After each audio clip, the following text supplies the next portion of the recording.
Divinity is a gift. Divinity is a curse. Mankind worships the divine for its blessings, for its kindness, for its strength. Lo, there do I see lightning. Lo, there do I hear thunder. Let us delve deep into the history of the divine palace. Let us partake in its lore. I am Bob the Hollow, and this is Divinity Unbound. Besides Buddhism, Ashina's oldest religion pertains to the worship of the fountainhead waters. These waters flow deep into the land, imparting their healing properties to the local flora. Gods are born with a variety of attributes that enable the treatment of several maladies. These medicinal husks will never truly run dry, replenishing their solving waters through the blessing of fertility. The fountainhead waters allow the people of this land to develop their own unique brand of medicine. Their secret medicinal pellets have been passed down for many generations and are closely tied to their victories since times long gone. Worship comes naturally when the divine is coursing through your veins. Beyond the clouds, the fountainhead itself is a place of worship, with the divine dragon towering above the Everblossom. But this ancient sakura tree isn't a natural element of the dragon's essence. The divine dragon isn't native to these lands. He came from the west, so either the tree existed here before the dragon or the dragon brought the tree with him. It becomes clear that the tree was already here once we consider that there are other Everblossoms in the distance, all visible inside the divine realm. Before the divine dragon, there was the tree, and with the tree, there were other gods. The item divine grass has been greatly mistranslated, and its original description states that the item was kneaded into this medicine from the vegetation growing in old Ashina soil by small, nameless gods.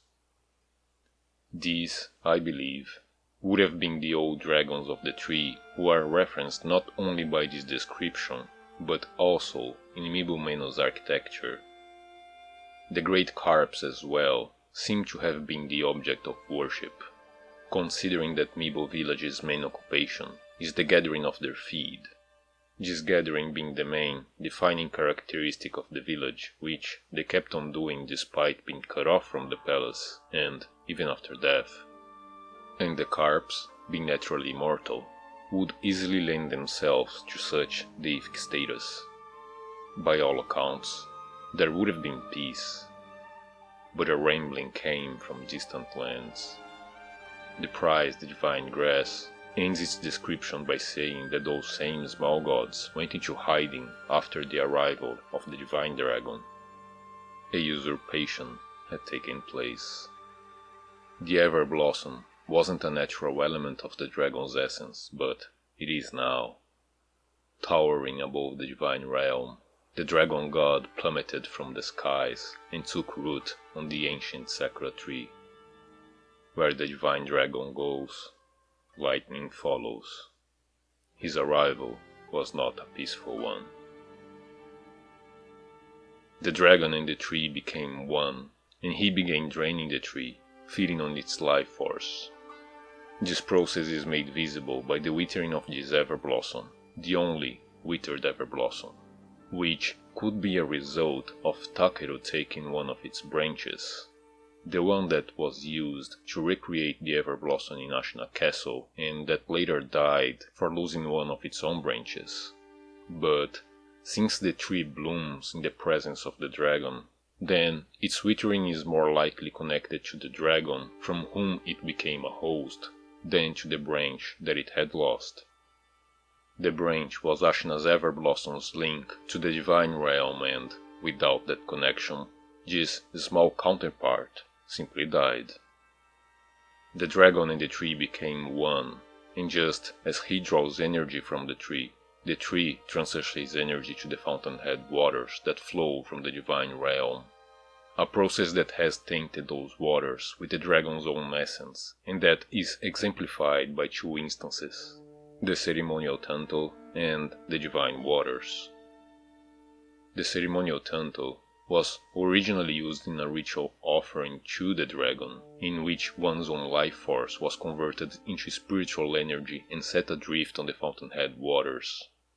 This blade's true name is Devoted Soul. The brides are chosen according to the crystallization of shelter stones in their bodies, which occurs in some who have long imbibed on fountainhead waters. They will be laid to slumber at the altar. Immersed in fountainhead waters, their spiritual energy would drift into the divine realm. Devoted souls. The groomless brides were sacrifices. The essence of the dragon crystallized in their bodies, and then it was returned to him through the matrimonial ceremony. And some of the waters that have been corrupted by the dragon's essence can, in the form of the divine waters, transform humans into the creatures the palace nobles have become, as seen with the Mibo village's priest. They are single-minded creatures that seek only to drain the vitality of humans, a process that mirrors the divine dragon and the tree, and that has one very telling characteristic. Once drained by the palace nobles, you are unable to resurrect. I can't stress enough that they can drain energy directly from the gift of resurrection that is bestowed by the divine heir through the power of the dragon's blood. Just like with the shelter stone, they are taking back the essence that the divine dragon has lost. And it's worth noting that the ceremonial tantal is mirrored by the Oathbound converting the life force of his victims into spirit emblems, and that both the nobles and the divine dragon draining vitality is mirrored by the Oathbound draining the vitality of those afflicted by the dragon rot. Once, the divine palace and the people of Ashina had an amicable relationship. Mibu Manor had a vassal settlement in the lands below. Yao's jade tali implies trade between the lands, and the divine grass was a gift given by the little gods. After the divine dragon's arrival, they had a working relationship for a time, at the very least, which is inferred by the ceremonial tantal and its correlating brides. The inhabitants of the palace themselves were previously human. The nobles must be transformed through the divine waters, and considering that the snake eyes, who are descendants of the Okami, are very human-like, coupled with the painting of a woman descending from the clouds and clashing with a samurai from which you learn about the lightning reversal technique, would indicate that the Okami were also human when they reached the palace, and were later transformed into the creatures they are today. After their transformation, they were given specific tasks to which they adhere with pious devotion. The nobles became siphons of energy, the Okami became guardians, and the carp feeder became a carp feeder who, despite also being a palace noble, has been shaped into a different form according to his task. The revolution made possible by the gift of the divine dragon, by the waters steeped in his essence. But his gift brought more than purpose and evolution. His gift brought servitude and disease. The wooden-like old dragons of the tree have become sickly, imbibing directly from the fountainhead waters the divine dragon has tainted. All shrines have been closed shut. There is only the one dragon god now, and they all bow to the rule of their new deity.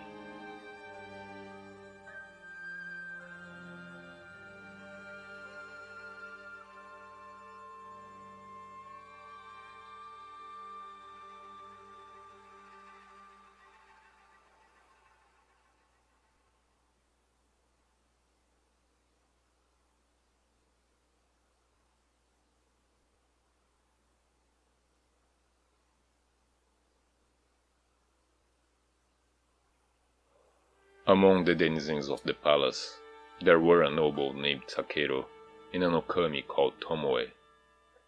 Tomoe's Okami lineage is made clear in the fragrant flower note and floating passages description, stating that her clan once made it to the Divine Palace and that Tomoe herself would have come from that very same place. Not only that, but both Tomoe and the Okami of the palace use the same fighting techniques, employing the aforementioned floating passage as well as lightning attacks. And many years after they had left palace grounds, the noble would still play his flute, and his guardian would still dance to the sound of it. By the time they had come to our world, they were already a divine heir and a lightning-wielding warrior, indicating the divine dragon had already made its descent upon the divine realm and, at the same time, begetting the question of why? Why did they have to leave? These two may have been still human, but other palace citizens were already being converted into their present forms. This process didn't happen in the blink of an eye.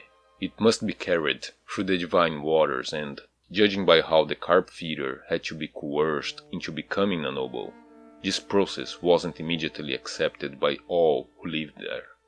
Humans and non-humans must have coexisted for a time. His own daughters are still human after all. And taking into consideration that the nobles don't just drain vitality, they're specifically capable of draining the power of the dragon's heritage. I believe they were partly created with the purpose of reclaiming this power that the dragon had lost. If there's any part of his essence he'd wished to take back above all others, this would have been it.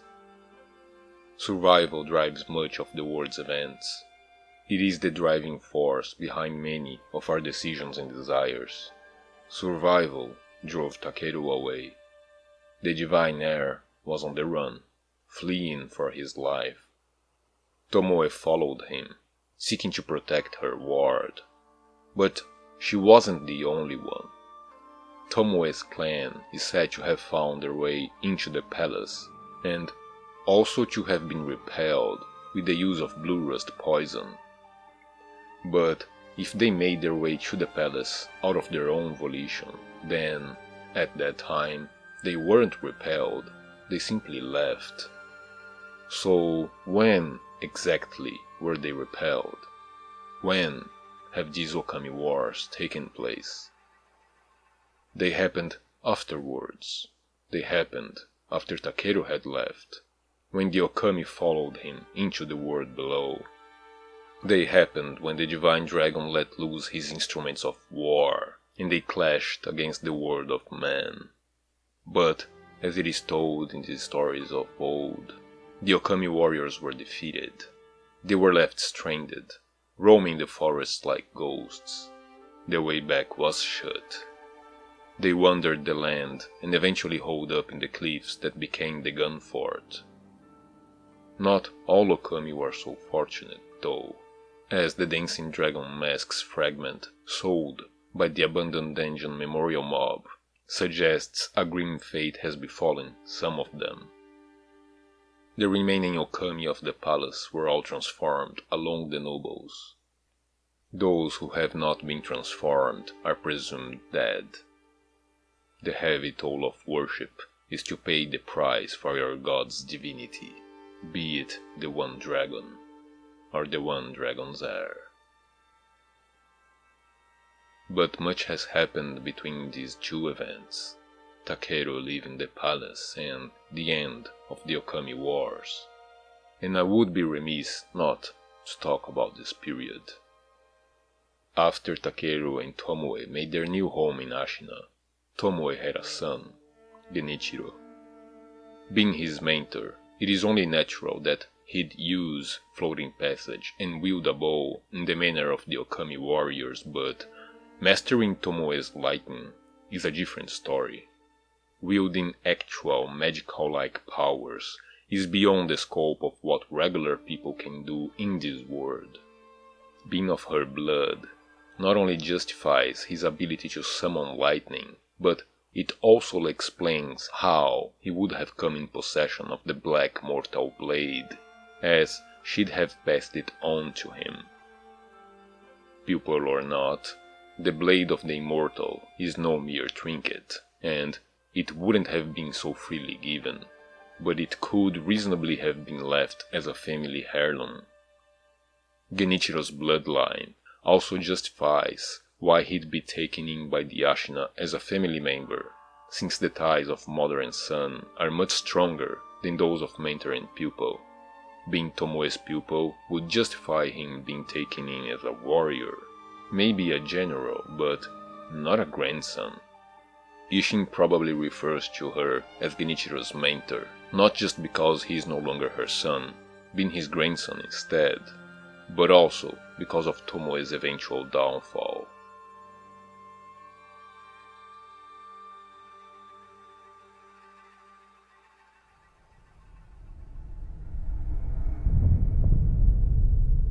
But something stirred deep within their hearts. Takeru wished to sever the ties of immortality, and Tomoe sought to help him, but to complete their quest, the Mortal Blade would surely be required. And they have, indeed, acquired one. Takeru's and Tomoe's death is a grim indication of that fact. Also, the fact that Dogen has studied the rejuvenating waters that come from the Diviner's blood, seeing that the air cannot be made to bleed without the Mortal Blade.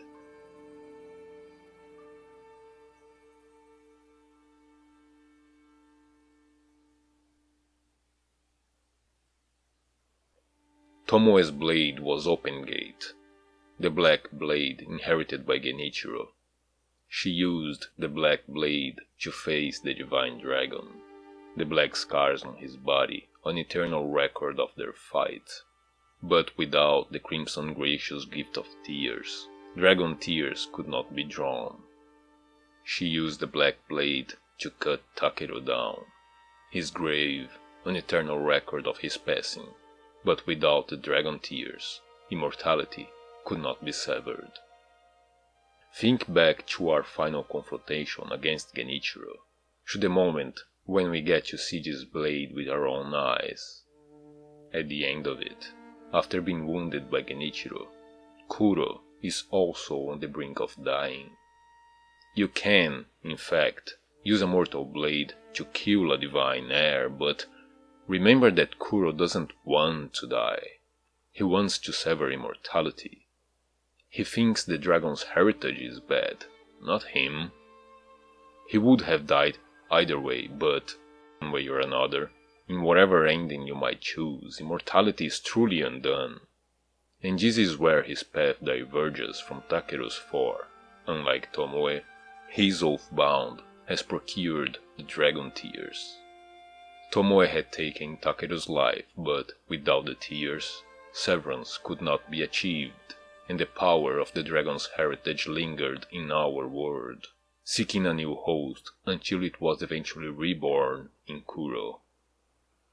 With her divine heir dead, Tomoe was free from her oath, and went on living as a mortal being until the end of her days. And now, have you ever wondered about who would have created the blades that cannot be drawn? If so, then you should look no further than the place where you have found yours.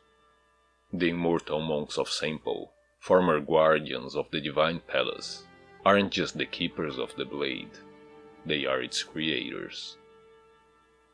The purpose of the Crimson Blade seems clear at first: get the tears and sever immortality. But this seemingly explicit purpose becomes more ambiguous as our understanding of the lore expands. Severance is no longer the only end goal. It isn't even the most absolute goal, since the dragon's return presents the possibility of eliminating the divine dragon's influence over these lands, giving the blade a purpose that goes beyond merely severing Kuro's immortal bonds. Without the blade, there can be no divine heir's blood from which to draw the rejuvenating waters used in the creation of the child of rejuvenation, and there can be no dragon tears to be imbibed by the air, allowing him to be taken in by the cradle. And what about the Black Blade? What exactly is the purpose of forging a mortal blade that can create life? This purpose would be impossible to determine with certainty, unless the dragon's return is taken into consideration. To turn the child of rejuvenation into the cradle, one would need the hearts of the great white serpents, organs holding the divine spirit of a god. But why? Why are these serpents instrumental to the creation of the cradle? What connects them to the dragon's blood and its heritage? Their very hearts do. The spirit they hold is the essence of the dragon god himself. The significance of the scars on the otherwise eternal body of the divine dragon run as deep as the dragon's wounds. His missing arm, for instance, explains why Wolf, an immortal who comes back from death without any wounds, would be allowed to lose his arm, since the Oathbound draws its power from the dragon's heritage, which, in turn, draws from the divine dragon himself. And the gaping hole in the dragon's chest, that is where his heart used to be. The Japanese description of the Black Scroll bids you take the divine air as a sacrifice, and that's what Genichiro does by imbibing the blade in Kuro's blood. And if Kuro's blood is enough to do this, then what grand feats could not be done by taking the blood of a god? The one dragon's heart was removed, the seat of his soul. His dragon's blood fueling an open gate, bidding it create life. The Black Blade's ultimate purpose had been completed, to birth the great white serpents, vessels that would hold the divine dragon's essence, and transfer it to the child of rejuvenation, making her the vessel that would carry the dragon's heritage back to the west. A straight line connecting origin, application and purpose. The purpose of the mortal blades has always been the dragon's return.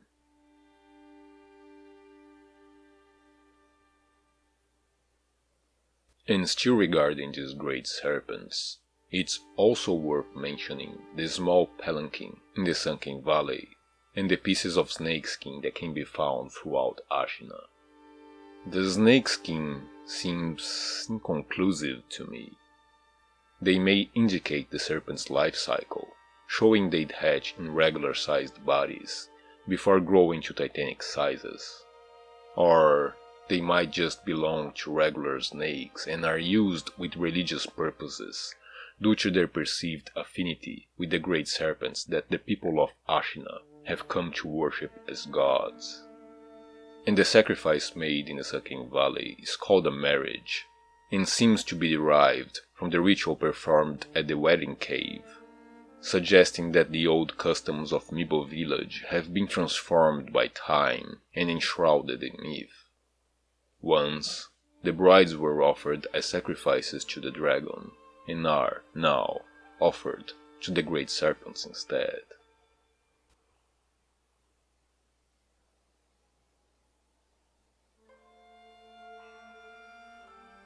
Going back to the subject of the blades, yet another aspect that begs further investigation is the process through which they were created.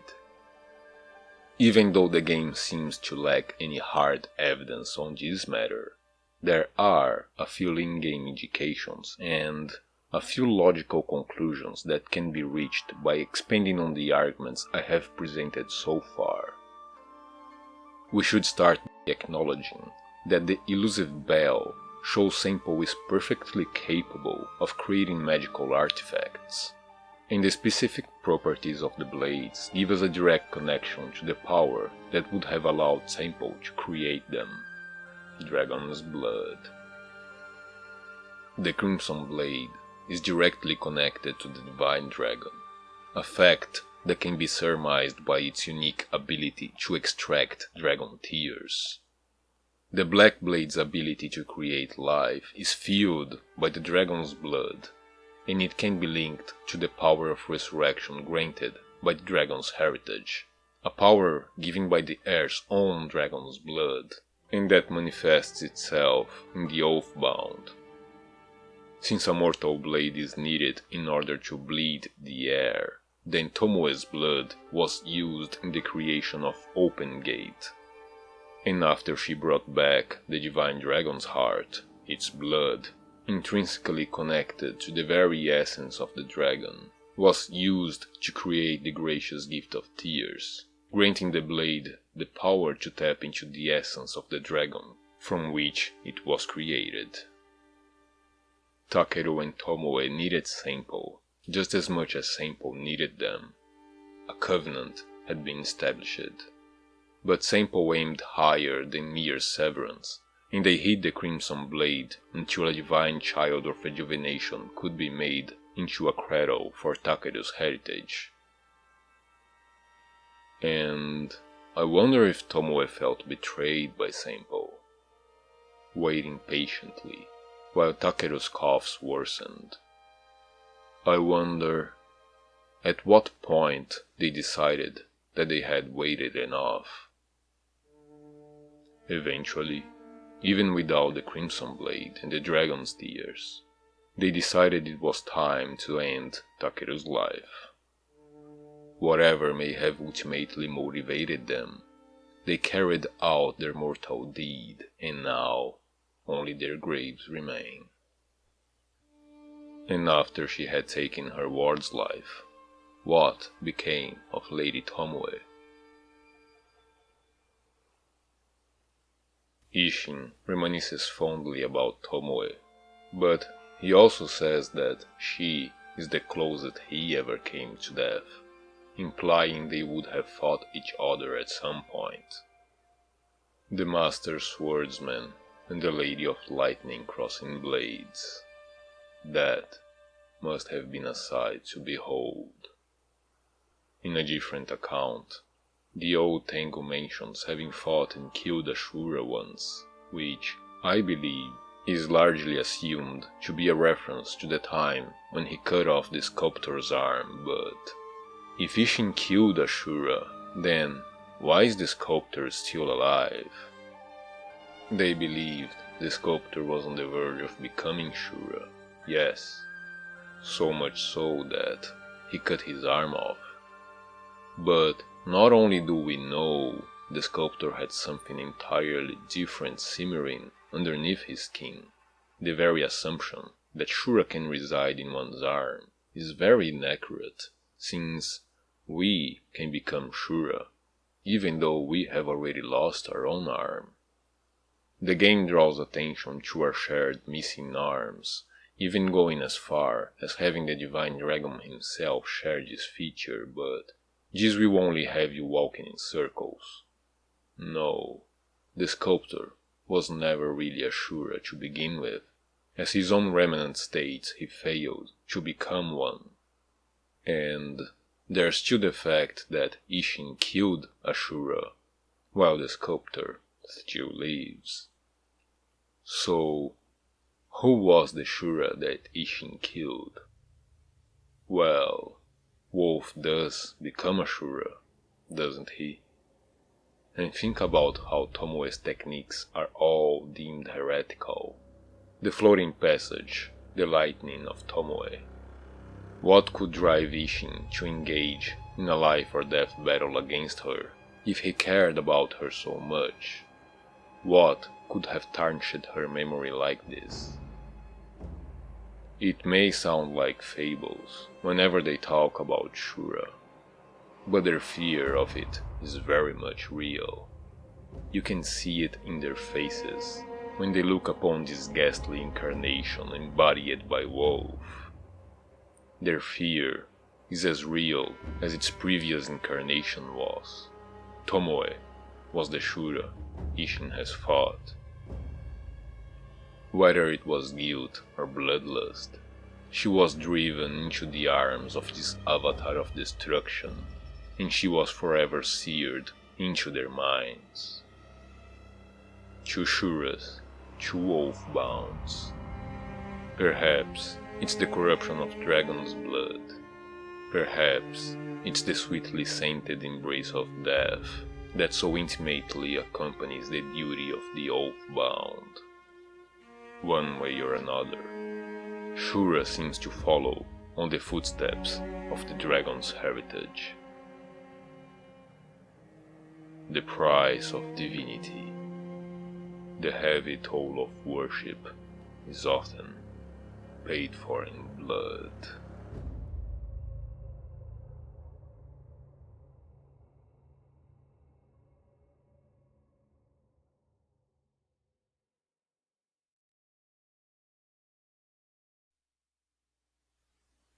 Thank you very much for watching. Thank you very much for lending me your time and being a part of this channel. If you like my content, feel free to subscribe and to share it anywhere you can. Thank you very much to all of my patrons, John, Vinny, Ethan and Wow. Feel free to check out my Patreon page if you feel like helping support this channel and its content. I'd like to thank my wife, at least this once. Thank you very much for loving me and for being at my side through all of the shit that life can throw at us. We're gonna grow old together, baby. You and me. Okay, that's it for this video and I'll see you all next time.